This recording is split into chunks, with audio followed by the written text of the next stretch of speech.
శ్రీమాత్రే నమ. జయ గురు దత్తాత్రేయ నమ.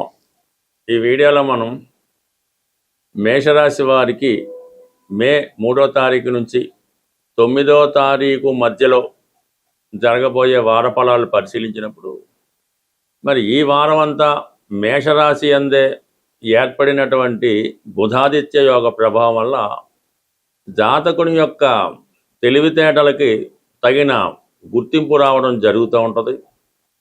అలాగే కొత్త కొత్త వ్యాపార అవకాశాలు రావడం జరుగుతూ ఉంటుంది. ఇది విద్యార్థులకి వారిలో ఉన్నటువంటి నైపుణ్యాన్ని పెంచడం వల్ల వారు ఏదన్నా ఉద్యోగం కొరకు ప్రయత్నం చేసినా, స్కాలర్షిప్ కోసం ప్రయత్నం చేసినా కంప్లీట్గా మీ యొక్క ప్రయత్నాలు 100% నెరవేరే అవకాశం ఉంది. అలాగే విద్యార్థులు మంచి సక్సెస్ఫుల్గా వాళ్ళ రిజల్ట్ రావడం జరుగుతుంటుంది. అది పరీక్షల్లో కానీ, రేపు కాలేజీలో చేరినప్పుడు కానీ వారికి అనుకూలమైనటువంటి ఫలితాలు, వారిలో ఉన్నటువంటి లీడర్షిప్ క్వాలిటీస్ కూడా పెరగడం జరుగుతూ ఉంటుంది. ఇది సాధారణంగా రాజకీయ రంగంలో ఉన్న వాళ్ళకి, లేదంటే ప్రభుత్వ ఉద్యోగులకి వారికి పదవిలో ఉన్నత అవకాశాలు రావడం జరుగుతుంది.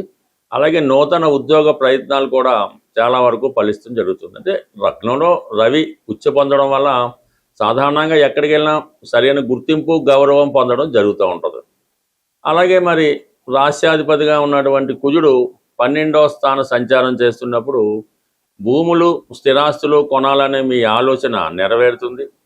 తప్పనిసరి పరిస్థితుల్లో మీ యొక్క రక్త సంబంధికులకి, అన్నదమ్ములకి ఆర్థిక పరంగా సహాయం అందించవలసి ఉంటుంది. అలాగే కొద్దిగా నష్టం కూడా జరిగే అవకాశం ఉంది. ఇప్పుడు ఏదో విషయంలో మీరు ధనాన్ని నష్టపోవడం కానీ, ఇతరుల చేతిలో మోసపోవడం కానీ జరిగే అవకాశం ఉంది. అదే అందుకనే ఏదైనా కొనే ముందు కానీ, ఎవరికన్నా ధనం ఇచ్చే ముందు కానీ, ఏదైనా అగ్రిమెంట్ చేసుకునే ముందు మరి 1-2 సార్లు జాగ్రత్తగా ఆలోచించుకొని లీగల్గా అది ఎంతవరకు కరెక్ట్గా చూసుకొని ఆ విధంగా మీరు ముందుకు వెళ్ళడం మంచిది. ప్రతి నిమిషంలోనూ మిమ్మల్ని ఏదో విధంగా మోసం చేయాలనే మీ యొక్క ఆత్మీయులు ప్రయత్నం చేయడం జరుగుతుంటుంది. అయినప్పుడు కూడా మీ యొక్క సమయస్ఫూర్తి, తెలివితేటలతో అన్ని సమస్యల్ని మీరు అధిగమిస్తారు.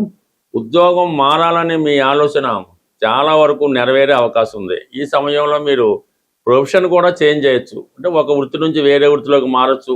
అంటే మీ యొక్క ప్రస్తుతం ఉన్నటువంటి వ్యాపార వివరాలని ఇతర ప్రాంతాలకి విస్తరించడం జరుగుతుంది.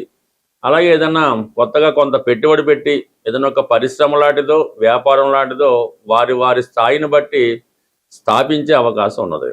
ఇక ప్రధానంగా శుక్రుడు ధనస్థానం అందే స్వక్షేత్రగతుడు అవ్వడం వల్ల కుటుంబంలో ఆర్థిక పరిస్థితి మెరుగుపడుతుంది. దూరమైనటువంటి బంధువులు తిరిగి కలుసుకుంటారు. మీ కుటుంబంలో స్త్రీలకి గొప్ప గుర్తింపు రావడం జరుగుతుంటుంది. అలాగే మీ యొక్క వాక్చాతుర్యానికి చాలా విలువ పెరుగుతూ ఉంటుంది. ఈ విషయంలోనే భార్యాభర్తల మధ్య, భాగస్థుల మధ్య ఉన్నటువంటి అభిప్రాయ భేదాలు చాలా వరకు పరిష్కారం అవుతుంది.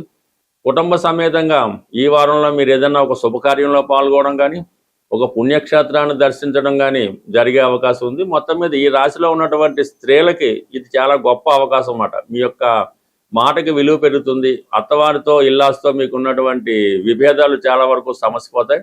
వ్యక్తిగతంగా స్త్రీల యొక్క ఆదాయం పెరిగే అవకాశం ఉంది. ఏదో ఒక బహుమతి ఈ సమయంలో మీకు గిఫ్ట్ లాంటిది వచ్చే సూచనలు కనబడుతున్నాయి.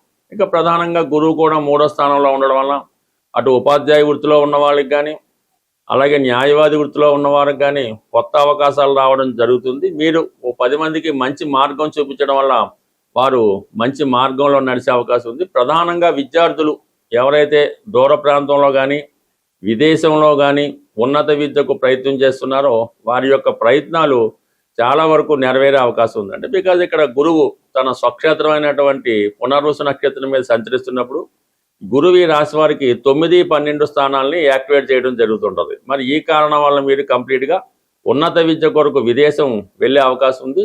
లేదంటే దూర ప్రాంతంలో ఉన్నటువంటి పుణ్యక్షేత్రాలు దర్శించే అవకాశం కూడా ఈ సమయంలో మీకు రావడం జరుగుతుంది. అలాగే మరి లాభస్థానంలో రాహుగ్రహ సంచారం, విదేశంలో ఉన్నటువంటి మిత్రులు మీకు చాలా వరకు సహకరిస్తారు.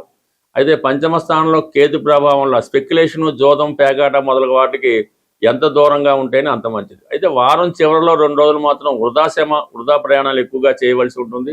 దాని తర్వాత ఇంచుమించుగా మీకు బుధవారం నుంచి మంచి ఫోకస్గా ఉంటుంది. కాబట్టి ముఖ్యమైన పనులు కానీ, ప్రయాణాలు కానీ ఆదివారం సోమవారం వాయిదా వేసుకుంటే మంచిది. ఎవరి జాతకంలో అయినా కుజుడు ఎంత బలంగా అనుకూలమైన స్థానాల్లో ఉంటే వారి జీవితంలో ఎదురయ్యే ప్రతి సమస్యని పరిష్కరించుకోవడం, అటు ఆర్థిక పరంగా అయినా, అన్నదమ్ములతో విభేదమైన, భార్యాభర్తల సమస్యలైనా కుజుడు బలంగా ఉంటే వారు ఈ సమస్యలన్నీ కూడా సులభంగా పరిష్కరించుకుంటూ ఉంటారు. మరి ప్రస్తుతం కుజుడు ఈ మే నెల 11 తారీఖు వరకు కూడా శని భగవానుడితో కలిసి సంచరించడం వల్ల చాలా వరకు ఇటువంటి ఇబ్బందులు ప్రతి ఒక్కరికి ఎదురవుతున్నాయి. అలాగే ప్రస్తుతం జరుగుతున్నటువంటి ప్రపంచంలో ఈ విపత్కర పరిస్థితులు కూడా ఈ శని కుజుల కారణం వల్ల ఇబ్బంది పడడం జరుగుతుంది. ఇది ప్రతి ఒక్కరి మీద ఎంతో కొంత ప్రభావం నడుస్తుంది. ఇటువంటి ప్రభావం నుంచి బయటపడాలంటే మనకి ఈ సంకటాలు అంటారు, సంకటాలు కష్టాలు, వాటి నుంచి తొలగించాలంటే రేపు మే నెల 5వ తారీఖున వస్తున్నటువంటి మంగళవారం రోజు సంకటహర చతుర్థి 5వ తారీఖు నాడు రావడం వల్ల, మంగళవారంతో కూడి రావడం అన్నది ఇది రుణ సమస్యలతో ఇబ్బంది పడుతున్న వారికి, వివాహం జరగకుండా ఆలస్యం అవుతున్న వాళ్ళకి ఈ మంగళవారం రోజు ఈ సంకటహర చతుర్థి రోజు హోమం అంటే గణపతి హోమం అన్నది చేయించుకోవాల్సి ఉంటుంది. ప్రధానంగా ఉండ్రాళ్ళు, గరిక, ఎండు ఖర్జూరం మొదలగు ద్రవ్యాలతో స్వామిని సంతృప్తిపరచడం వల్ల ఈ సంకటాలు కష్టాలు తొలగి మీ యొక్క పనులు సజావుగా సాగడం జరుగుతుంటుంది.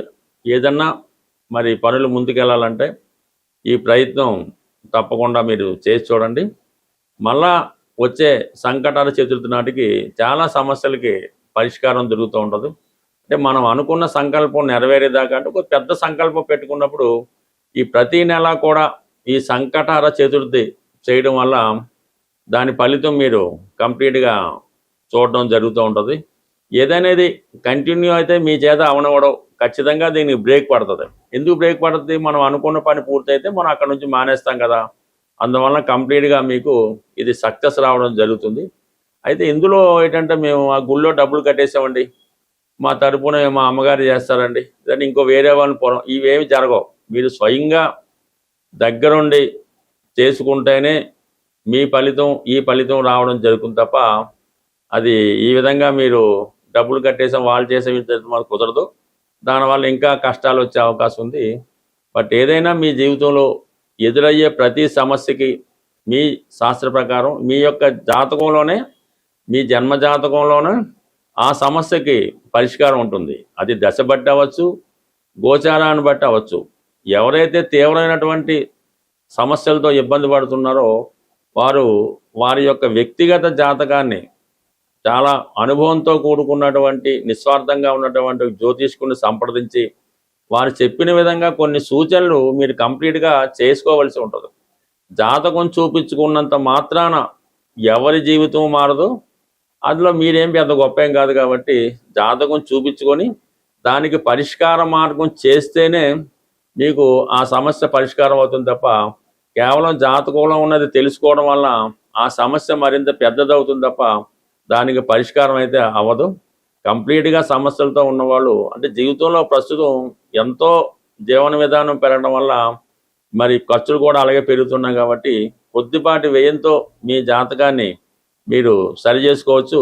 మరి అది మీ యొక్క నమ్మకాన్ని బట్టి, అవతల వారి యొక్క విద్వత్తును బట్టి ఆధారపడి ఉంటుంది. స్వస్తి.